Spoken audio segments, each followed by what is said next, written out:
A constrained vision, and again I'm quoting from your book, A Conflict of Visions. War is seen as originating in human nature and being contained by institutions. The unconstrained vision.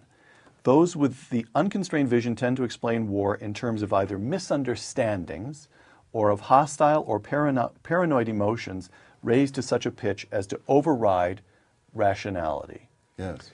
Is it fair to say that the constrained vision is not surprised by war, but the unconstrained vision is always a little startled when a war breaks out? Oh, absolutely.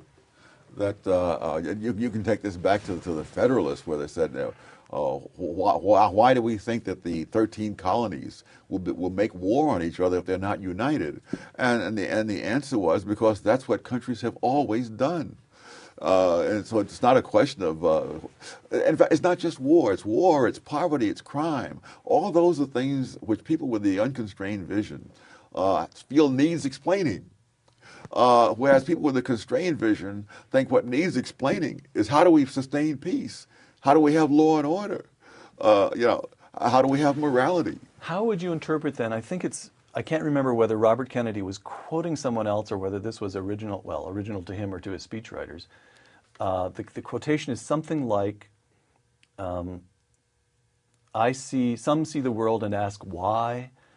I see what could be and ask why not. Yes, yes. That's a kind of that's the unconstrained vision in a nutshell. Absolutely. All right. John McCain in February 2003, quote, this is the constrained and unconstrained vision as they apply to the question of warfare.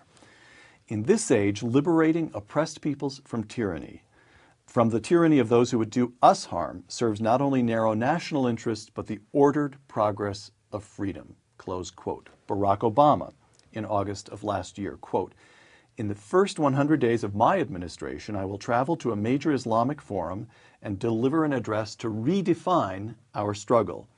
I will make clear that we will stand with those who are willing to stand up for their future and that we need their efforts to defeat the prophets of hate and violence. Close quote. What do you make of those two? I think Barack Obama has a lot more faith in verbal interactions than I would. That's the unconstrained vision. Oh, absolutely. You see, well, what he's proposing under the guise of change is what has been tried for 2 decades between the two world wars, and which failed disastrously in helping to bring on the Second World War.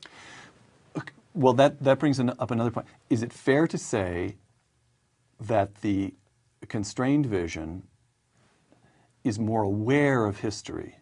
That somehow or other there's an appreciation of and even a hunger for historical understanding, searching for precedent, what has worked before. Most things won't work. Therefore, we must work especially hard to discover what has worked in the past. And in the unconstrained vision, is there something, you don't say this in the book, this is a question on which I'm taking a total flyer here, but is there something almost anti-intellectual about the unconstrained vision, an unwillingness to look at the large facts of history? There's an unwillingness to look at the facts of history, and it's anti-intellectual in the sense of intellectual processes. Unfortunately, it's all too characteristic of intellectuals as an occupational category. Between the two world wars, it was the leading intellectuals of the Western world who talked the biggest nonsense. I mean, it was Bertrand Russell who said that Britain should disarm, while Hitler was building up this military machine across the Channel. And in France as well, and Russell was by no means the only one in England. So why? Why would the unconstrained vision prove so particularly appealing to intellectuals? I think we could say, if I said to you, what would you expect a survey of the faculties of the top 100 academic institutions in the United States to show? If we could come up with a set of questions that would show whether the faculty adhere to the constrained or the unconstrained vision, you and I would both expect a huge majority to subscribe to the unconstrained. Oh, absolutely. Vision, right? How come? Why? Why is that appealing to intellectuals? That is a tough one.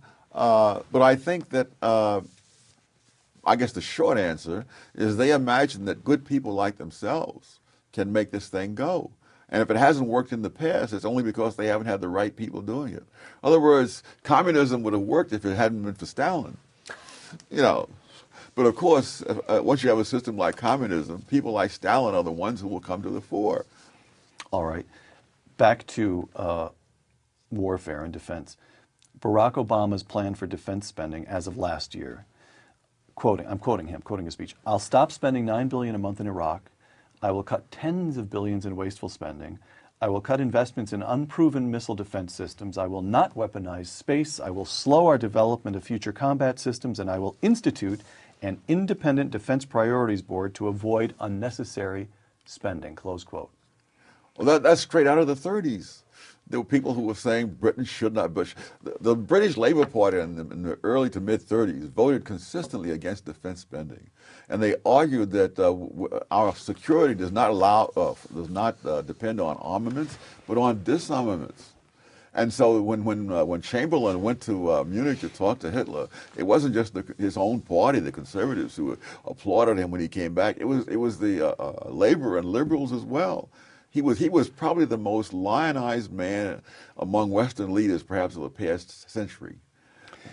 John McCain, you've just compared Barack Obama to Chamberlain. I'm going to see if I can get you to compare John McCain to Churchill. How's that?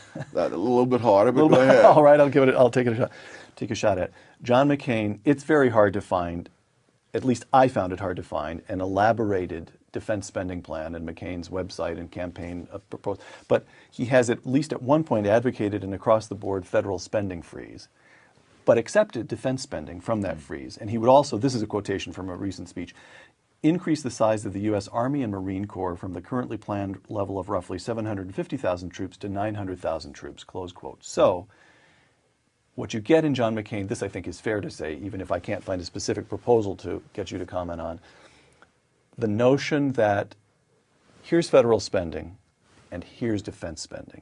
And it occupies, because it must, a privileged position within the structure of federal spending. What do you make of that? Well, I think he recognized that you have to survive before you do anything else. All right. So that strikes you as just good common sense. Yes.